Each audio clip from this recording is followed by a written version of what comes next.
গত 5ই আগস্ট বৈষম্যবিরোধী ছাত্র জনতার তোপের মুখে পড়ে বাংলাদেশ ছাড়েন সাবেক প্রধানমন্ত্রী শেখ হাসিনা।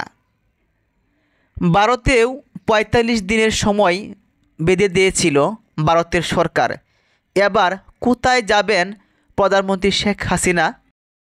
গত 5ই আগস্টের পর থেকে এখন পর্যন্ত ভারতে আছেন শেখ হাসিনা। সঙ্গে আওয়ামী লীগের অসংখ্য নেতাকর্মী ভারতের শপিং মলে, পার্কে ঘোরাফেরা করতে দেখা গিয়েছে। তাছাড়াও শামীম ওসমান, ওনাকেও দেশের বাইরে সৌদি আরব, আমেরিকা বিভিন্ন জায়গায় ঘুরতে দেখা গিয়েছে। তারই মধ্যে দুর্ভাগ্যক্রমে রয়ে গেছেন আওয়ামী লীগ সরকারের অসংখ্য মন্ত্রীরা, যেমন জুনায়েদ আহমেদ পলক, হাসান মাহমুদ, এছাড়াও ওবায়দুল কাদের এবং স্বরাষ্ট্রমন্ত্রী আসাদুজ্জামান খান। ওনারা কোথায় আছে কেউ জানে না। এবার প্রশ্ন উঠেছে, শেখ হাসিনা কবে দেশে আসবেন? ভারতে থাকবেন নাকি অন্য দেশে যাবেন? তারই মধ্যে গুঞ্জন ছড়িয়ে পড়েছিল যে গত 26শে সেপ্টেম্বর তিনি দেশে ফিরবেন। তারপর জানা গেছে হ্যামস্টার কমবেট টাকা পেড করবে, এমন একটি নিউজ। তারপর আওয়ামী লীগ থেকে প্রধানমন্ত্রী শেখ হাসিনার ৭৮তম জন্মদিনের শুভেচ্ছার বার্তা দেওয়া হয়েছিল।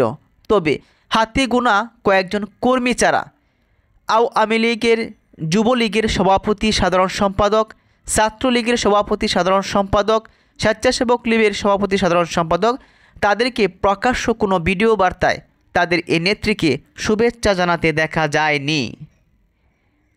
সবার মাঝে প্রশ্ন, নির্বাচনে অংশগ্রহণ করবে কিনা আওয়ামী লীগ?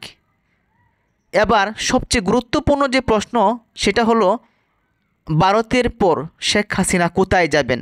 অনেকেই জানেন ৪৫ দিন সময় বেঁধে দেওয়া হয়েছিল শেখ হাসিনাকে। নানা কল্পনা জল্পনার পর নানা প্রশ্নের উত্তর এসেছে বিভিন্ন গণমাধ্যম কর্মীদের হাতে। তবে ভারত ছেড়ে কোথায় যাবেন এখনও নিশ্চিত করে বলা যাচ্ছে না।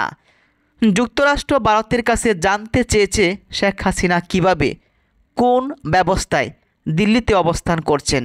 জবাবে ভারত নাকি বলছে খুব স্বল্প সময়ের মধ্যেই মধ্যপ্রাচ্যর কোনো একটি দেশে তিনি চলে যাবেন।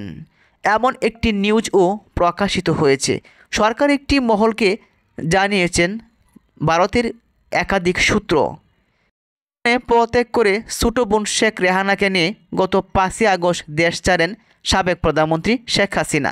বাংলাদেশের সামরিক বাহিনীর একটি বিমানে দিল্লির কাছে গাজাবিয়াদের হিন্দন বিমান ঘাঁটিতে অবতরণ করেছিলেন, এমন একটি ভিডিও প্রকাশিত হয়েছিল। এয়ারপোর্ট থেকে তিনি কোথায় আছেন এখন পর্যন্ত জানা নেই।